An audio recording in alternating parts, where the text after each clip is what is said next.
Bell's palsy, also known as acute peripheral facial palsy and more commonly as the idiopathic facial paralysis, is a form of facial muscle weakness or paralysis. It is believed to occur when the nerve that controls your facial muscles becomes inflamed, swollen, or compressed. Another theory suggests that it's most likely a reaction that occurs after a viral infection.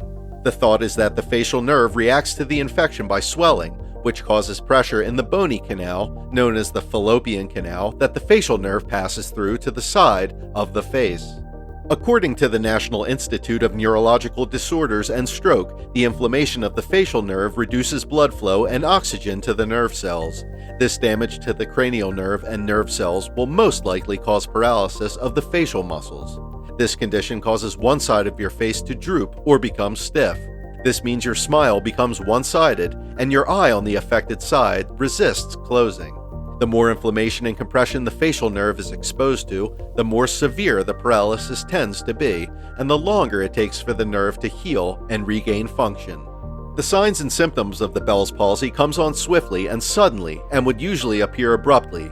You may notice them when you wake up in the morning or in any attempt to use your jaws, which would happen pretty quick, starting from mild weakness to total paralysis on one side of your face, to facial droop and difficulty making facial expressions, such as closing your eye or smiling, to drooling, to immense pain around the jaw, or in or behind your ear on the affected side, to increased sensitivity to sound on the affected side, to severe headache, to a dramatic loss of taste, to changes in the amount of tears and saliva you produce, to difficulty in eating and drinking, to irritation of the eye on the involved side, with all these symptoms reaching their zenith in less than 24 hours and a maximum time frame of 48 hours. Symptoms usually start to improve within a few weeks, with complete recovery in about 6 months. In rare cases, Bell's palsy can affect the nerves on both sides of your face. Experts advise that people experiencing any type of paralysis seek immediate medical attention because it might actually be a stroke. Bell's palsy is not caused by a stroke, but it can cause similar symptoms. A small number of people continue to have some Bell's palsy symptoms for life. The National Organization for Rare Disorders also notes that some people might even have an inherited predisposition to developing Bell's palsy. A mild case of Bell's palsy normally disappears within a month. Recovery from a more severe case involving total paralysis may vary. Complications may include irreversible damage to your facial nerve, abnormal regrowth of nerve fibers. This may result in involuntary contraction of certain muscles when you're trying to move others. For example, when you smile, the eye on the affected side may close. Partial or complete blindness of the eye that won't close due to excessive dryness and scratching of the clear protective covering of the eye. Although Bell's palsy can occur at any age, the condition is more common among people between ages 16 and 60.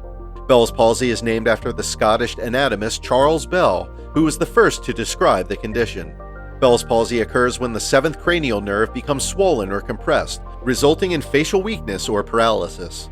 Although the exact reason Bell's palsy occurs isn't clear, many medical researchers believe it's likely triggered by a viral infection. Viruses that have been linked to Bell's palsy include herpes simplex, which causes cold sores and genital herpes, HIV, which damages the immune system, sarcoidosis, which causes organ inflammation, herpes zoster virus, which causes chickenpox and shingles, Epstein-Barr virus, which causes mononucleosis, Lyme disease, which is a bacterial infection caused by infected ticks. Many experts believe that something can trigger a dormant viral infection, essentially waking it up and triggering Bell's palsy. If you're stressed or you've been sick recently, those could be potential triggers. So could a recent physical trauma or even sleep deprivation. An autoimmune condition is also a possible trigger. Bell's palsy occurs more often in people who are pregnant, especially during the third trimester, or who are in their first week after giving birth, have an upper respiratory infection such as the cold or flu, have lung infections, or have diabetes. Recurrent attacks of Bell's palsy are rare, but in some of these cases there's a family history of recurrent attacks, suggesting a possible genetic predisposition to Bell's palsy.